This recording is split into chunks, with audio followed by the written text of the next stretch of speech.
इसके online platform में आप सभी लर्नर्स का स्वागत है। यहाँ पे आप ऑब्जेक्टिव टेक्निक के साथ सीखते हैं मैथमेटिक्स को सोल्व करना। किसी भी क्वेरी के लिए इस नंबर पर कॉन्टेक्ट या व्हाट्सएप कर सकते हैं। आपको फिगर में शो रहा है यूथ कंपटीशन टाइम की बुक, जिसमें कि टीईटी पीईटी के सभी स्टेट्स के प्रीवियस ईयर क्वेश्चंस आपको दिए गए हैं। हमारी जो सीरीज चल रही है, इस सीरीज के अंदर हम क्या करते हैं, इसके जितने भी डिफिकल्ट क्वेश्चन हैं जिनके सॉल्यूशन आपको कहीं कहीं बहुत ही लेंथी दिखाई देते हैं, उनको हम शॉर्ट टेक्निक से स्टैंडर्ड रिजल्ट के थ्रू सोल्व आउट कराते हैं। आज के लेक्चर में आप क्वेश्चन देखेंगे किस तरीके से क्वेश्चन हम सोल्व आउट करते हैं। अगर आपको ये सभी चैप्टर्स के करने हैं तो इस वीडियो के नीचे डिस्क्रिप्शन का जो लिंक है वहां पे आपको ऐप का लिंक दिखाई देगा, वहां से ऐप का लिंक डाउनलोड कीजिए और एक टेस्ट सीरीज आपको दिखाई देगी 730 रुपीज की। इस 730 रुपीज की जो टेस्ट सीरीज आपको दिखाई दे रही है, इसमें आपके 50 प्रैक्टिस सेट हैं, 50 टेस्ट हैं ऑनलाइन और आपकी थ्योरी की पीडीएफ है, और साथ में ये प्रीवियस ईयर जो क्वेश्चन हम आपको करा रहे हैं ये सभी आपको वहां पे देखने के लिए मिल जाते हैं। तो आज स्टार्ट करते हैं। एक चीज मैं आपको और बता देता हूं, ये जो नई बुक आई है, पहले वाली बुक में क्वेश्चन कम थे, इस नई वाली बुक को आपको ले लेना है और इसकी डिफिकल्टीज हमारे साथ आपको दूर करनी है। टेस्ट और प्रैक्टिस सेट के थ्रू आप अपने आप को इम्प्रूव करेंगे धीरे धीरे। ये क्वेश्चन आपको आपकी बुक में सेम इसी ऑर्डर पे दिखाई देंगे। 67 number question, quadratic equation. Topic हमारा चल रहा है क्वाड्रेटिक इक्वेशन। अब देखिए, इसमें आपको A1, A2, B1, B2 non zero real numbers दिए गए हैं। अब देखिए, वैसे तो ये हमारे पास लैग्रेंजे आइडेंटिटी होती है। लैग्रेंजे आइडेंटिटी क्या कहती है हमारे पास, इसको हमने एक टेक्निकल फॉर्मेशन बना रखी है। अगर A वेक्टर मेरे पास A1i प्लस A2j है और B वेक्टर मेरे पास B1i प्लस B2j, तो कोस थीटा हमारे पास क्या होता है, A vector dot B vector. Learning technique देखिए आप क्या बनाई गई है, और बी वेक्टर। अब कोस थीटा की वैल्यू हमेशा क्या होती है, 1 से कम होती है। तो ए वेक्टर, अगर आपको ये कंसेप्ट याद नहीं हो रहा है तो इस तरीके से आप इसको याद कर सकते हैं। अब दो वेक्टर का डॉट प्रोडक्ट उनके अलग अलग मॉडुलस के प्रोडक्ट से लेस देन इक्वल टू होता है। ये चीज आपको स्टैंडर्ड रिजल्ट के तरीके से अपनी कॉपी में नोट डाउन कर लीजिए। ये चीज आपको देखिए वेक्टर में भी काम आएगी सीधे सीधे क्वेश्चन को यूज करने में, और यहां हम इसका अलजेब्रा के अंदर एप्लीकेशन देखते हैं। तो यहां दो चीजें अटैच हो गई हैं, अलजेब्रा और वेक्टर। देखने में चीजें अलग अलग दिखाई देती हैं, लेकिन कहीं ना कहीं वो अटैच हैं एक दूसरे से। तो जब आप A डॉट B निकालेंगे तो यहां से A1 B1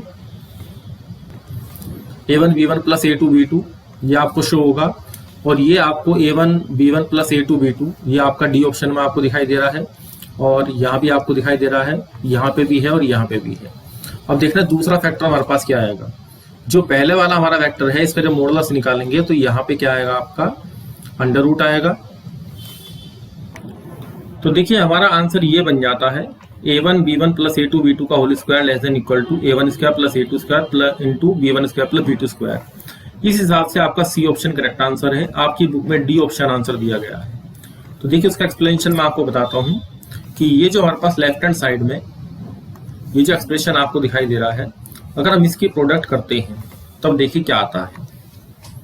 यहीं पे शायद कंफ्यूजन क्रिएट हुआ है कुछ ऑप्शन के अंदर। A1 square plus B1 square plus A1 square B2 square plus A2 square और B1 square plus A2 square और B2 स्क्वायर। ये चार टर्म आप देख लीजिए, और यहाँ पे less than equal to A1 B1 plus A2 B2 का होल स्क्वायर, ये आ गया। यहाँ पे देखिए डी ऑप्शन, जो आपकी बुक में डी ऑप्शन करेक्ट दिया है उसको हम देख लेते हैं। अब इसमें क्या दिया है इसने, A1 स्क्वायर और P1 स्क्वायर, तो ये टर्म हमें यहाँ पे मिल रही है। दूसरी A1 स्क्वायर A1 B2 ये भी हमें यहाँ मिल रही है। A2 स्क्वायर B1 स्क्वायर ये भी हमें यहाँ मिल रहा है, और A2 B2 ये भी हमें यहाँ मिल रहा है। इसका मतलब डी ऑप्शन भी करेक्ट आंसर है, क्योंकि इसका ही री एक्सप्लेनेशन ये वाला ऑप्शन बन रहा है। तो ऑप्शन सी भी आपका सही है और ऑप्शन डी भी आपका सही है। नेक्स्ट क्वेश्चन देखिए 68, ये भी डेटा प्लस बी का क्वेश्चन है। हमें रूट फाइंड आउट करने हैं इस क्वाड्रेटिक इक्वेशन के। तो इसमें हमें क्या करना पड़ेगा, आप इसको बाय ऑप्शन करके देख सकते हैं। वैसे तो रूट भी हम इसके निकाल सकते हैं, लेकिन बाय ऑप्शन आप करके देख ली तो थोड़ा सा आसान हो जाएगा। क्वेश्चन आपका 40 सेकंड से कम में खत्म हो जाएगा। अब यहाँ पे इन दोनों का सम देखते हैं। इन दोनों का सम हमारे पास कितना आएगा, 2i आएगा। तो ये बन रहा है यहाँ पे। अब इन दोनों का प्रोडक्ट भी देख लेते हैं। तो 3 माइनस के 3 आयटा स्क्वायर माइनस 1, तो ये प्लस का 3 हो गया। तो ये इसको सेटिस्फाई कर रहा है। बाकी ऑप्शन आप देखेंगे तो ये ऑप्शन कहीं ना कहीं दोनों को क्या कर रहे हैं, फेल कर रहे हैं। Sum of the roots and product of the roots. तो ए ऑप्शन का करेक्ट आंसर हुआ। 30 सेकंड में आपका आंसर ऑब्टेन हो गया। नेक्स्ट क्वेश्चन देखिए 71। The real values of X for which satisfy the inequality. D plus B का question है। आपको ये देखना है कि एक्स हमारा 100 से बड़ा आएगा। सबसे पहले तो आप यहाँ देखिए कि यहाँ पे 10 के साथ जो नंबर आ रहा है, ये नंबर आपके पास क्या आएगा। यहाँ इसने कहा कि 1 से बड़ा आएगा, ये चीज देखिए। और यहाँ पे आपको 1000 आपको दिया गया है। तो मैं सबसे पहले क्या करता हूँ कि 10 यहाँ पे 1000 10 की पावर 3 रख के देख लेता हूँ इसके अंदर। तो यहाँ पे आपके पास 10 की पावर 3, इसकी पावर कितनी आएगी, 10 की पावर 3। तो यहाँ पे 3 3 जा 9 आ जाएगा। ये इजीली सोल्व कर लेंगे हम। इंटू 3 इंटू यहाँ पे 10 की पावर 3, 3 3 जा 9 और प्लस का 1। अब यहाँ से 9 से 9 कैंसिल आउट और ये हो गया 10 की पावर 3। तो देखिए यहाँ पे 10 की पावर 3 किससे आ रहा है, बड़ा है 10 की पावर 3 से। यानी पे यहाँ पे इक्वलिटी होल्ड होने की पॉसिबिलिटी बन रही है। तो इसलिए आपका बी ऑप्शन करेक्ट आंसर हो जाएगा। अब आपको अगर कोई डाउट है तो आप क्या कीजिए, इसमें x 100 से बड़ा है तो आप इसमें x को 10 की पावर 2 रख के देख लीजिए। तो हम देखेंगे कि ये ऑप्शन हमारा सेटिस्फाई नहीं करता, इसलिए बी ऑप्शन इसका करेक्ट आंसर है। नेक्स्ट क्वेश्चन देखिए, एलटी ग्रेड का क्वेश्चन है, यूपी का 73। नंबर ऑफ सॉल्यूशन आपको बताने हैं। सबसे पहले तो यहाँ आपको बेस 4 है, यहाँ पे बेस 2 है। उससे पहले हमारे पास क्या डिफाइन होती है, डोमेन डिफाइन होती है। जिन क्वेश्चंस में नंबर ऑफ सॉल्यूशन की बात करेगा तो हमें क्वेश्चन को सोल्व आउट ही करना पड़ेगा। कोई शॉर्ट टेक्निक इसमें सीधे सीधे काम नहीं करती है। अब आप देखिए यहाँ पे कि डोमेन के लिए x-1 बड़ा होना चाहिए 0 से, x-3 भी बड़ा होना चाहिए 0 से, x 1 से बड़ा होगा, एंड लगाना पड़ेगा बीच में क्योंकि क्वेश्चन में साइमल्टेनियस है। अब यहाँ पे दोनों का निष्कर्ष क्या निकलेगा, कॉमन क्या आएगा, x 3 से बड़ा होना चाहिए। अब यहाँ पे इसको सोल्व आउट कैसे करेंगे, यहाँ पे 2 की पावर 2 आएगी, उसको हम 1/2 बनाएंगे।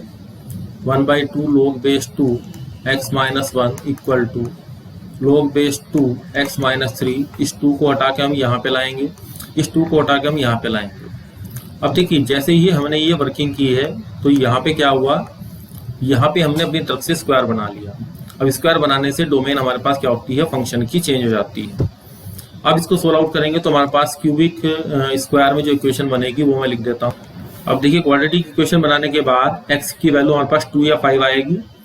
अब हमारे पास x की वैल्यू डोमेन के हिसाब से क्या है, 3 से बड़ी है। तो 3 से बड़ी है तो a की वैल्यू आएगी 5 जो इसको सेटिस्फाई करेगी। अब आपकी बुक में जो आंसर दिया है वो a दिया है, उसमें 2 भी एक्सेप्टेबल कर लिया है, 5 भी एक्सेप्टेबल कर लिया है। उसकी वजह मैं आपको बता देता हूँ। यहाँ पे डोमेन पे ध्यान नहीं दिया गया क्वेश्चन को सोल्व आउट करते हुए। इस क्वेश्चन का आंसर वहां पे गलत है, 2 दिया है। इस क्वेश्चन का आंसर आपका सी ऑप्शन आएगा। तो लोग के क्वेश्चन करते हुए आप डोमेन पे निश्चित रूप से ध्यान दें। एग्जामिनर ने ये ऑप्शन भी इसलिए बनाया है कि बच्चे कंफ्यूज होके सीधे सीधे 2 या 5 मतलब 2 और 5 दोनों को ही आंसर मान लें। तो वैसे भी आप देखिए, अगर आपको डाउट हो रहा है, ये जो 2 है, जब इस 2 को हम यहाँ पे रखेंगे क्वेश्चन के अंदर तो 2 - 3 माइनस का बना जाएगा, जो कि इस इक्वेशन के लिए डेफिनेशन में लोग के साथ माइनस की वैल्यू डिफाइंड ही नहीं होती है। तो ये लेक्चर आपका यहीं पे समाप्त होता है। और सीखने के लिए आप टारा मैथमेटिक्स से जुड़े रहिए। चैनल को सब्सक्राइब कीजिए, बेल आइकन को पुश कीजिए, वहां से आपको नोटिफिकेशन मिलते रहेंगे। आप जो हमने ऐप का लिंक दिया है डिस्क्रिप्शन में, वहां से आप फ्री कंटेंट देख सकते हैं। दूसरी बात, डिस्क्रिप्शन बॉक्स में आपको व्हाट्सएप ग्रुप का लिंक और आपको टेलीग्राम ग्रुप का लिंक मिलेगा, जहां से आप हमारे साथ कनेक्टेड रह सकते हैं। तो इसी के साथ ये लेक्चर समाप्त होता है। Thank you very much.